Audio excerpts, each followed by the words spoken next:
Slick back.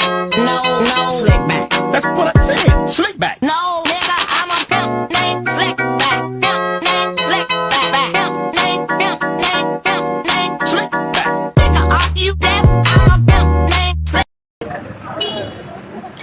Halo, Assalamualaikum. Perkenalkan, nama saya Asri Dariska Cantika dari Universitas Harapan Bangsa, Prodi S1 Farmasi, kelas 1A. Ingin membagikan video seputar edukasi kesehatan dan kefarmasian. Happy watching.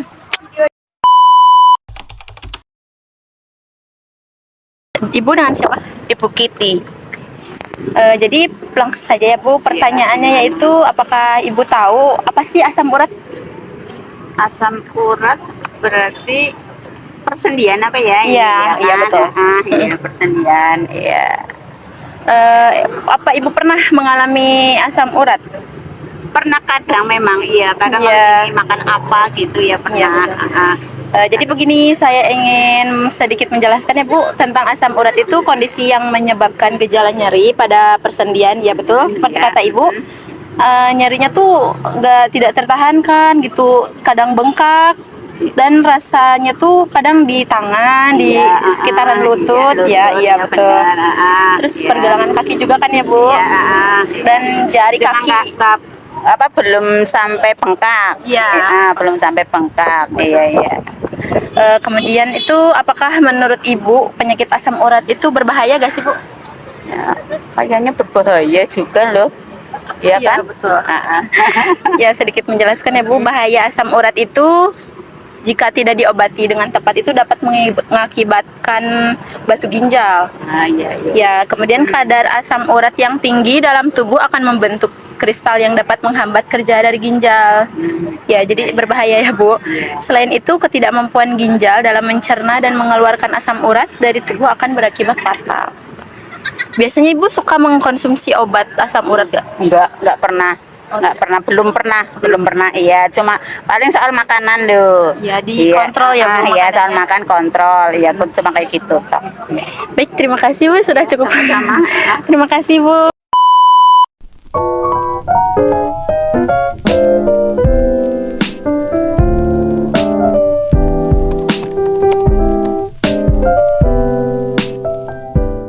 Oke, perkenalkan dulu ya. Nama saya Asri Dariska Cantika.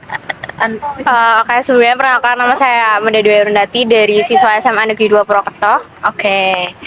Jadi judulnya ini tentang pentingnya mengkonsumsi tablet tambah darah ya. Untuk pertanyaannya itu, apakah Mbak tahu gak sih seberapa penting sih obat tablet tambah darah itu?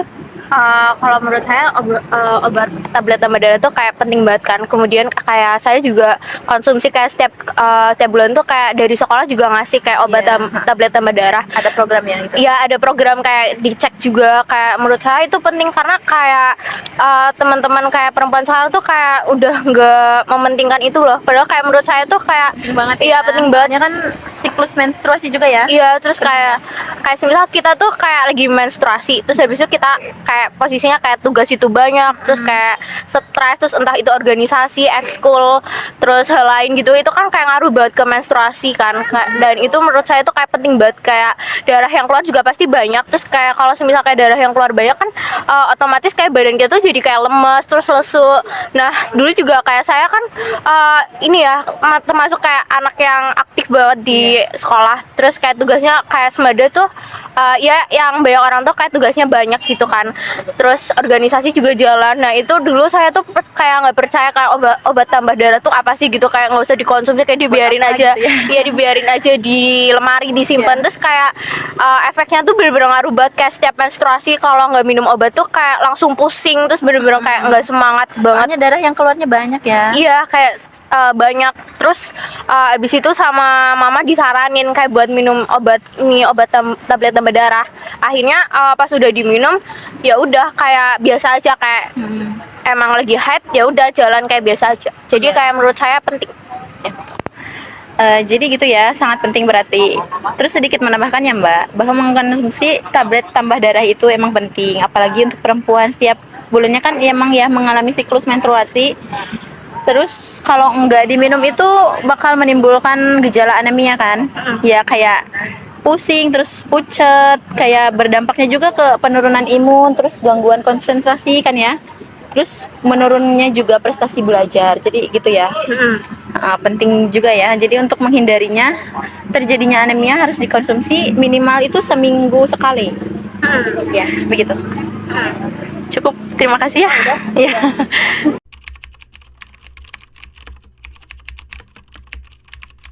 Baik, sebelumnya perkenalan dulu ya Mbak. Nama saya Astrid Heriska Cantika dari Prodi Farmasi kelas 1A ya. Nama kakak siapa? Nama saya Maratul Aufia, biasa dipanggil Via, Oke, dari mana asalnya? dari Desa Kembaran. Oke. Jadi langsung saja untuk ke judulnya, yaitu cara mengatasi penyakit asam lambung ya Mbak. Untuk pertanyaannya, apakah cara yang biasa Mbak lakukan untuk mengatasi jika asam lambungnya naik? Ya. Sebelum ke jawabannya, saya sendiri juga sebenarnya punya asam lambung, cuman yang belum banget gitulah, baru-baru ini, jadi belum tahu banget. Setahu saya, cara mengatasi asam lambung itu makan porsi kecil tapi makannya sering gitu loh. Terus juga kayak ngindari asam, pedas, makanan santan gitu kan. Terus untuk yang laki-laki mungkin hindari merokok, itu berpengaruh ya. Terus perhatikan juga kalau semisal mengonsumsi obat-obatan itu juga harus dilihat gitu, ada yang harus dihindari gitu, jangan sembarangan gitu. Terus apa ya, kayak mungkin dari praktek tidur ya, itu Dikontrol ya, jangan sering begadang. iya benar ya, itu aja sih setahu saya. Biasanya itu kalau Mbak asam lambungnya naik suka meminum obat apa? Kalau aku sendiri nggak konsumsi obat sama sekali sih. Iya, karena baru-baru ini juga itu paling mual, terus dibawa makan sedikit, itu makan porsi kecil terus tidur gitu aja. Kalau obat saya nggak terlalu itu sih. Oke, baik, terima kasih. Jadi saya sedikit menambahkan ya Kak. Sebetulnya ada beberapa cara untuk mengatasi asam lambung itu, seperti saat makan itu mengunyahnya harus perlahan ya, jangan kayak terbulu-bulu gitu, harus pelan-pelan. Kemudian itu memilih makanan yang tepat ya, seperti tidak boleh asam, mengonsumsi pedas terlalu banyak gitu kan. Terus sesudah makan itu jangan langsung tidur gitu ya, minimal itu berdiam dulu, duduk minimal 45 menitan gitu. Kemudian itu stres juga berpengaruh ya. Ya.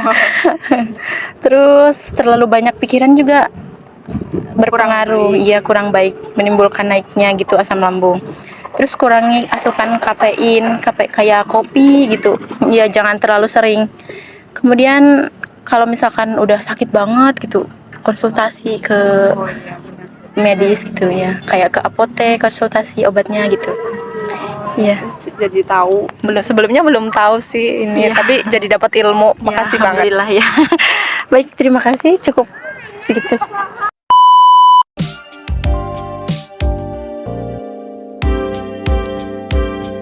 Halo Mbak, izin wawancara ya sebentar. Judulnya tentang pentingnya menjaga kesehatan mental. Pertama, perkenalan dulu, nama saya Astrid Heriska Cantika. Mbak siapa? Saya Kalista dari Universitas Muhammadiyah Purwokerto. Oke. Jadi langsung saja ke pertanyaannya ya. Apa sih yang Mbak ketahui tentang kesehatan mental? Kesehatan mental itu kayak tentang diri sendiri kan ya. Kayak misal mental kita tuh sedang baik-baik saja atau enggak. Jadi kita tuh penting untuk melihat mental kita sendiri. Tentang emosi, kejiwaan gitu kan ya. Terus selanjutnya, bagaimana sih cara Mbak mengatasi saat mengalami mental down? Mungkin kayak mendekatkan diri ya kepada Maha Kuasa, terus kayak memperbaiki diri lebih dahulu. Oke, sedikit menjelaskan ya tentang kesehatan mental, yaitu keadaan kesehatan yang berkaitan dengan kondisi emosi, kejiwaan, dan psikis seseorang gitu ya kan. Untuk cara mengatasinya itu sendiri dengan istirahat yang cukup, terus kelola stres gitu kan, jangan terlalu dipikirin lah gitu. Kemudian lakukan hal positif kayak berbaur sama orang gitu kan, kayak melakukan banyak aktivitas lah gitu. Kemudian kayak menjaga kesehatan konsentrasi juga kan perlu ya. Terus mengatur pola makan yang sehat, terus olahraga gitu kan. Kemudian memperkuat dukungan sosial kepada orang lain, kayak bertemu ke orang-orang gitu, berbaur gitu. Udah, terima kasih Mbak. Ya, sama-sama.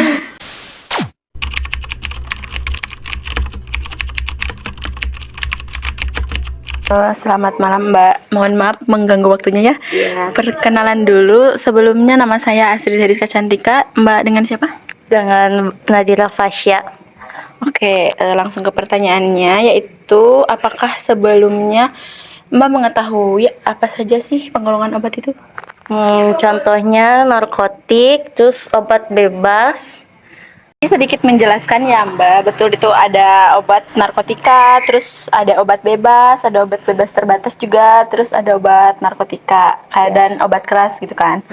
Apa sih yang Mbak ketahui tentang obat bebas? Contohnya kayak paracetamol, terus kayak ya yang suka diperjualbebaskan gitu di apotek-apotek. Oke.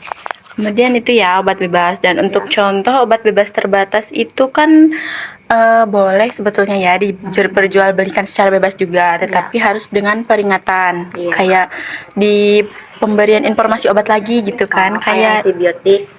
ya itu antibiotik. Kemudian tuh ada obat Misagrip, Ultraplu kan gitu.